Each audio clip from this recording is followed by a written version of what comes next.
सर्व ताग हरम परम, सर्व था अघ म्हणजे पाप, सगळं पापच निघून झालं केवळ कशाने? तुमच्या दर्शनाने. संतांच्या दर्शनाने काय होतं? आपल्या जीवनामधून पाप निघून झालं. अनेक वेळा मी सांगत असतो. शिव महापुराण कथेमध्ये देखील मी एक उदाहरण सांगितलं होतं. एक साधू महाराज होते, एका गावामध्ये जात असताना त्यांना कुंभाराची आळी लागली. सुरुवातीला काय लागते? कुंभाराची आळी लागली. आता वेगवेगळे आळे लागते, त्यामध्ये कुंभाराची आळी. आता गावात प्रवेश करत असताना सुरुवातीला आपल्याला नको बोलायचं. आता ते पुढे गेल्यानंतर कुंभाराची आळी लागते. ज्यांना समजलं त्यांना धन्यवाद. मग कुंभाराच्या घरासमोरून जात असताना त्या साधूने पाहिले तिथे फुटलेलं मडकं दारात पडलेलं होतं.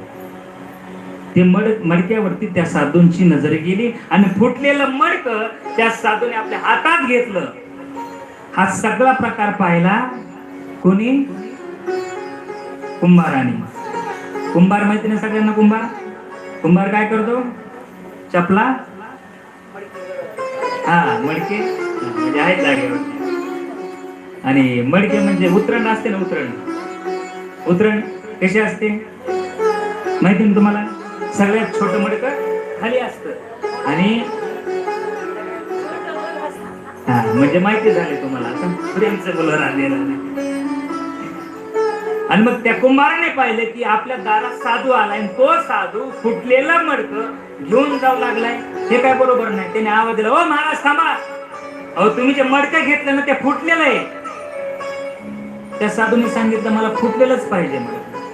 त्या संतांनी काय सांगितलं? मला फुटलेलंच पाहिजे. अहो चांगलं देतो, मला चांगलं नको. अहो दोन घ्या, पण ते फुटलेलं मडकं घेऊ नका. तुमच्या काय कामाचंच नाही ते. पाणी टाकलं की सगळं पाणी निघून जाईल त्यातून. म्हणून काय करा, तुम्ही चांगलं मडकं घेऊन जा. त्या साधूने, त्या संतांनी सांगितलं मला चांगलं मडकं तर लागत नाही ना, मला फुटलेलंच मडकं लागतं. आता काय करा? कुंभाराने विषय सोडून दिला. साधूने ते फुटलेलं मडकं घेतलं. गावातून जात असताना महादेवाच्या मंदिरामध्ये त्या साधूने प्रवेश केला. त्या मडक्यामध्ये पाणी भरलं आणि ते मडकं शिवपिंडीवरती असं बांधलं.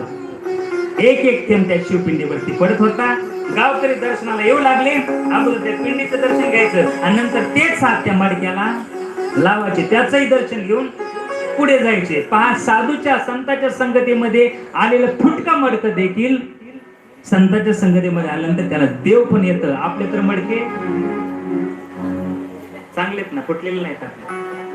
म्हणून संतांच्या संगतीमध्ये, कृपेच्या संगतीमध्ये, साधूच्या संगतीमध्ये आपण यायचं. प्रेम से बोलो राधे राधे.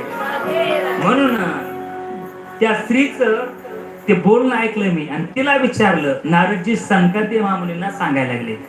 तिला सांगितलं मी, तू कोण आहेस? तू का रडत आहेस? तुझ्या मांडीवरती डोकं ठेवून पडलेले ते म्हातारे कोण आहेत नेमके? तुझी सेवा करणाऱ्या या स्त्रिया नेमक्या कोण आहेस? तू कोण आहेस? मी असा प्रश्न विचारल्याबरोबर ती स्त्री मला बोलू लागली. ती बोलू लागली, अम भक्तिरती ख्याता इमो मे तनियो मताहा ज्ञान वैराग्य न मानो काल योगेन जर्जरो. माझं नाव आहे भक्ती, मी भक्ती माता आहे. नारदजी ऐका, मी भक्ती माता आहे. आणि तुम्ही विचारलं ना हे दोन म्हातारे कोण आहेत? ते दोन म्हातारे हे माझे पुत्र आहेत. नारदजी म्हटले, तू तरुण आणि तुझे पुत्र म्हातारे? हो, हे माझे पुत्र आहेत. एकाचं नाव आहे ज्ञान वैराग्य न मानो. एकाचं नाव आहे ज्ञान आणि एकाचं नाव आहे वैराग्य. म्हणजे ते वृद्ध कशाने झालेत? काल योगेन जर्जरो. काळाने ते वृद्ध झालेत. म्हणजे नेमकं झालं काय? म्हटले भगवंताने या धरणी मातेवरती अवतार घेतला म्हणून मी भ्रमण करण्याकरता आले होते. झालं असं? माझी कथा आहे का? म्हणजे माझी व्यथा आहे का तुम्ही? उत्पन्ने द्रविड देशामध्ये माझा जन्म झाला. कर्नाटक राज्यामध्ये मी वाढले आणि या दोन पुत्रांना घेऊन मी ज्यावेळेला महाराष्ट्रामध्ये आले, मी महाराष्ट्रामध्ये प्रवेश केला आणि या महाराष्ट्रामध्ये आल्यानंतर मी पंढरपूर क्षेत्रामध्ये गेले. माझ्यासोबत ज्ञान आणि वैराग्य दोन्ही पुत्र माझ्यासोबत होते. माझं नाव भक्ती. आणि मग मी पंढरपुरामध्ये प्रवेश केल्यानंतर पंढरपुरात आहे काय महाराज? कशाचा गजर आहे महाराज तिथं?